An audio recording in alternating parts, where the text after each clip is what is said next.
Bonjour à toutes et à tous et bienvenue sur lecambrézien.tv. Cette semaine, on vous invite à découvrir un parcours nature exceptionnel, praticable par toute la famille, à pied ou à vélo, et qui démarre presque en ville, près du jardin public, rue de Caudry, où nous nous trouvons.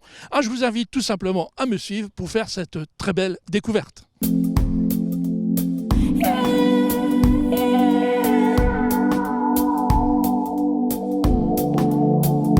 Irène Goubi, bonjour. Bonjour Jean-François. Alors au sein de la ville, vous avez quelle fonction ? Alors moi je suis écologue au sein de la ville de Cambrai et mon poste en fait a été créé pour le projet de la coulée verte. Alors justement, on est dans la coulée verte, on en parle. Ça a commencé quand et depuis quand exactement les travaux ont démarré ? Combien de temps ? Alors, faut savoir que la coulée verte, c'est une surface de 7 hectares et demi, qui s'étend sur 2,5 km de cheminement. À vol d'oiseau, on est à peu près sur 1,7 km. Mais la première question qu'on peut se poser, c'est comment ça se fait qu'il n'y avait rien à cet endroit-là ? Oui, exactement. Donc d'où vient cette idée ? Alors l'État en fait en 1967 avait classé ces terrains en utilité publique, donc avait réservé ces terrains pour créer une voie de contournement qui allait de l'extérieur de la ville jusqu'au centre-ville. De là, le projet a été abandonné dans les années 90 et l'État a donc proposé à la ville de récupérer l'exploitation de ces terrains. Ce qui a été fait, donc, et depuis les travaux ont démarré il y a combien de temps ? Et en fait, je crois que vous avez été plus rapide que prévu. Alors oui, effectivement, on a terminé les travaux avec un an d'avance. Ils se sont terminés là en décembre 2015, alors qu'ils auraient dû se terminer plutôt fin 2016. Donc ça, c'est une chose dont on est très fiers. Donc 1 an et demi de travaux qui se sont déroulés sans trop d'anicroche, bien sûr, par étapes. Les gens ont dû remarquer qu'ils pouvaient accéder par moment à une partie, mais pas à une autre. Tout simplement parce que chaque étape a été faite pour respecter la faune et la flore en place. Alors, les derniers travaux importants, c'était la trouée de la SNCF. Alors tout à fait, c'est même ce qui nous a pris le plus de temps, j'ai envie de dire, c'est quelque chose qui est très administratif. On était en pleine fusion entre SNCF et RFF, mais en tout cas oui, ça s'est terminé par non pas un passage sous la voie ferrée comme on avait annoncé, mais bien une percée complète de la voie ferrée et donc un linéaire complet jusqu'à l'avenue du Cateau.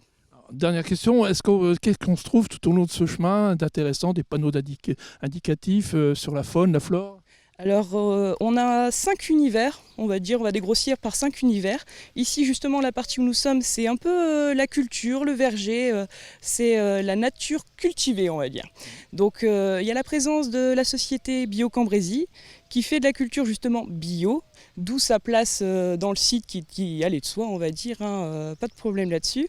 Et on a également développé un verger qui est un peu plus loin, nous allons le voir probablement tout à l'heure. Et en plus on a vraiment voulu apporter des équipements pour les gens qui se promenaient, c'est-à-dire pas n'avoir que du paysage. Donc on a aménagé un boulodrome extérieur, avec à côté des jeux pour les enfants, ce qui permet aussi d'avoir des réunions intergénérationnelles, excusez-moi.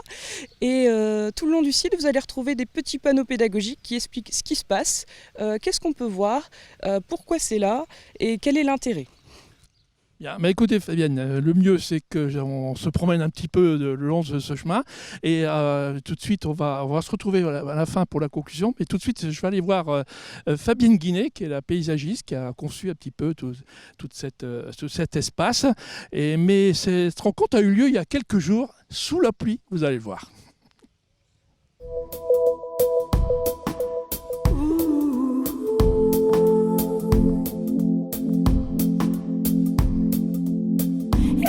Fabienne Guinet, bonjour.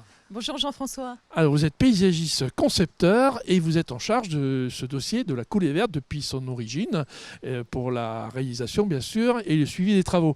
Nous venons de voir avec Irène Goubi un petit peu ce qui s'est passé depuis quelques années maintenant. Là avec vous on va parler évidemment d'avenir. Alors à court terme, qu'est-ce qu'il reste à faire ? Alors tout d'abord, nous nous situons sur la dernière phase de réalisation de cette coulée verte. Peut-être que beaucoup de gens ne sont pas encore allés jusqu'ici, mais ça se situe entre la rue de Belgrade et l'avenue du Cateau, qui sera à terme un jour ouverte sur l'avenue du Cateau. Pour l'instant, on arrive sous cette halle couverte et qui est d'abord intéressante par la pluie qu'on a aujourd'hui. Très agréable. Oui, en effet, on en est content. Et donc, on a réalisé tout un aménagement avec une toute autre ambiance paysagère que l'on peut avoir sur les autres parties un petit peu plus récentes, puisqu'on a bénéficié d'un espace déjà mature et qu'on a amélioré pour avoir encore une autre approche, une autre diversité sur cette coulée verte. Alors, on va parler très succinctement, mais de cette future maison à moyen terme ou à long terme. Voilà déjà, alors si l'on parle du moyen voire long terme, on a un projet ici de voir le jour d'une future maison de la nature et de l'environnement qui est un équipement pédagogique et d'éducation à l'environnement pour tous. Et à long terme, donc, on a une petite idée encore, mais bon, il y a des études à faire, je pense. Oui, tout à fait. Alors une réflexion qui est pour l'instant au stade du rêve, mais qui se réalisera comme la coulée verte d'ailleurs, j'espère, c'est en effet de trouver une ramification, une extension à cette coulée verte en utilisant l'ancienne voie ferrée qui est délaissée et qui reliait Saint-Just-en-Chaussée à Douai. C'est la voie ferrée que l'on a notamment éventrée pour le passage de cette coulée verte, où on a un belvédère au niveau de la rue du train de car. Bien, écoutez, merci Fabienne, encore beaucoup de travaux, peut-être quelque chose à ajouter? Et oui, le très court terme, puisqu'on voit dans l'avenir, on se projette, c'est important. La coulée verte, c'est un milieu qui est vivant et donc de fait évolutif. Mais nous n'avons pas encore terminé et d'ici nos projets rêvés, il y a 2 espaces ludiques qui vont s'implanter sur la coulée verte, derrière le boulodrome et puis ici même. Et pour la bienveillance justement des usagers, la ville de Cambrai a prévu également de mettre en place des points de vidéosurveillance. Voilà. Donc des caméras pour surveiller un petit peu ce qui s'y passe et sécuriser. Voilà, notamment au niveau des principaux équipements de la coulée verte. Et puis, nous avons également travaillé de concert avec les ateliers périscolaires des Beaux-Arts de Cambrai, avec Sandrine Erlin et son équipe d'enfants des 11-13 ans, pour réaliser une mosaïque qui va se positionner très prochainement rue de Beauhain, au niveau de l'entrée de la coulée verte. Bien, voilà, un beau programme en tout cas. Merci Fabienne. Merci.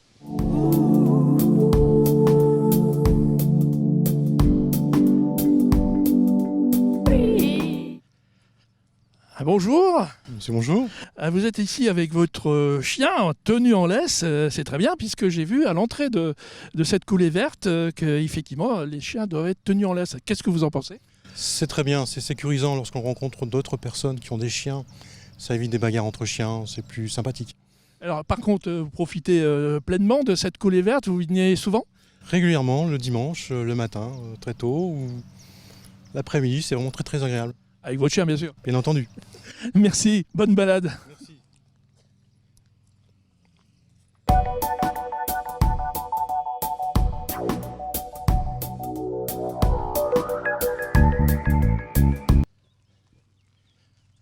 Police.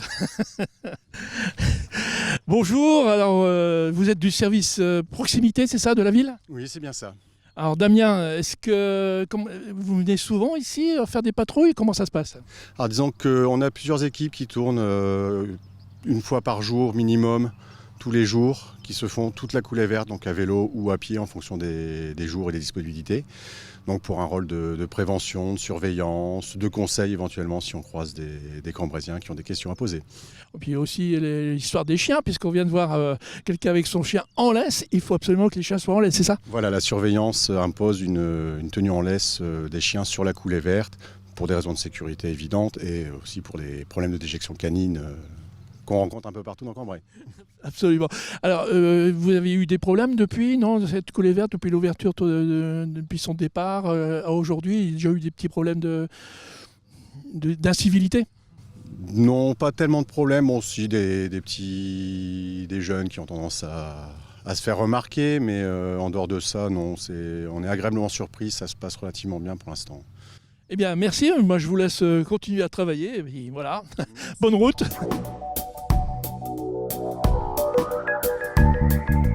Irène, on se trouve ici maintenant donc à l'endroit des jeux pour enfants et du boulodrome.